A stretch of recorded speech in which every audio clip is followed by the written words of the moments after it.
Au nom du Père et du Fils et du Saint-Esprit. Amen. Aujourd'hui, samedi 14 mai, l'Église nous donne de fêter Saint Matthias apôtre. C'est en introduction l'occasion de souhaiter à chacun et à chacune une excellente célébration, particulièrement à toutes les personnes, paroisses et associations chrétiennes qui vivent sous le patronage de Saint Matthias apôtre.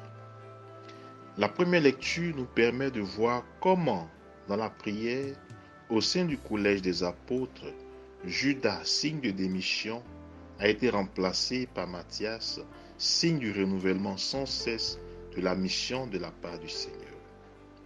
De ce remplacement, nous comprenons que notre Dieu est un être de mission et de présence sans cesse renouvelée.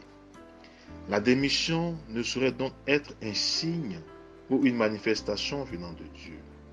Là où il y a des missions, comme création du vide ou vacances apostoliques et missionnaires, Dieu n'y est pas.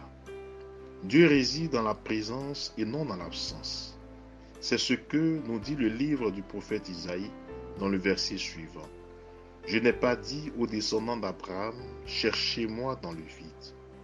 Comme nous pouvons le voir par la suite, chers frères et sœurs, le thème de la démission, né du découragement ou du désespoir, est abondamment abordé par les Saintes Écritures à travers diverses situations et personnages.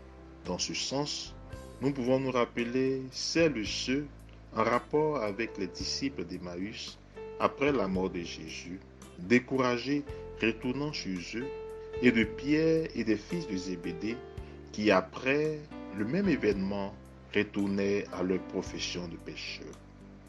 Pour ne relever que celle-là et ceci.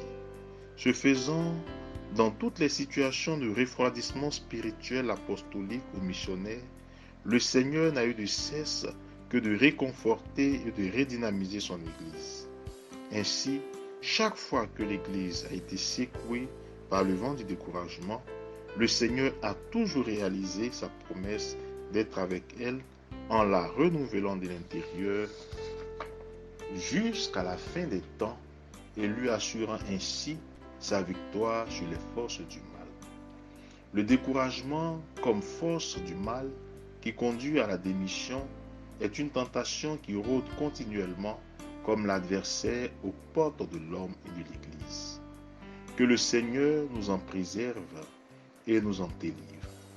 C'est l'occasion aujourd'hui, chers frères et sœurs, de faire l'état des lieux de tous nos découragements, de toutes nos démissions, professionnelles, sociales, conjugales, parentales, ecclésiales, et de demander au Seigneur de nous renouveler de l'intérieur, comme il renouvelle en ce jour le collège des 12 apôtres avec la pieuse élection de Matthias.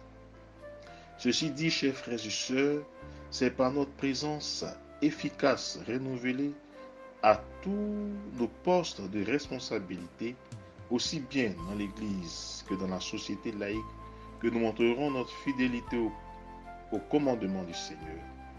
Car nous aimer les uns les autres comme il nous a aimés, c'est aussi rester fidèles et assumer nos responsabilités, quelles que soient les difficultés, comme lieu de service amoureux de nos frères et sœurs. Par amour pour nous, il n'a pas démissionné malgré la croix, mais l'a assumé. S'il n'y a pas de plus grand amour que de donner sa vie pour ceux qu'on aime, c'est parce que toute responsabilité ou mission assumée porte en elle-même sa croix rédemptrice. Ne disons-nous pas que celui qui cherche le Christ sans la croix trouvera la croix sans le Christ? Que notre amour pour tous les hommes, nos frères et sœurs, quelles que soient les souffrances que cela implique, nous donne d'assumer avec détermination nos différentes charges comme lieu de notre service et de notre amour pour les hommes à la manière du Christ. Ainsi, puisque toute démission est païenne et que toute mission est chrétienne, demandons au Seigneur, par l'intercession de Saint Matthias apôtre, de nous fortifier et de nous rendre continuellement disponibles et présents dans le monde pour le Christ et sa mission. Bonne fête à tous et à toutes, au nom du Père et du Fils et du Saint-Esprit. Amen.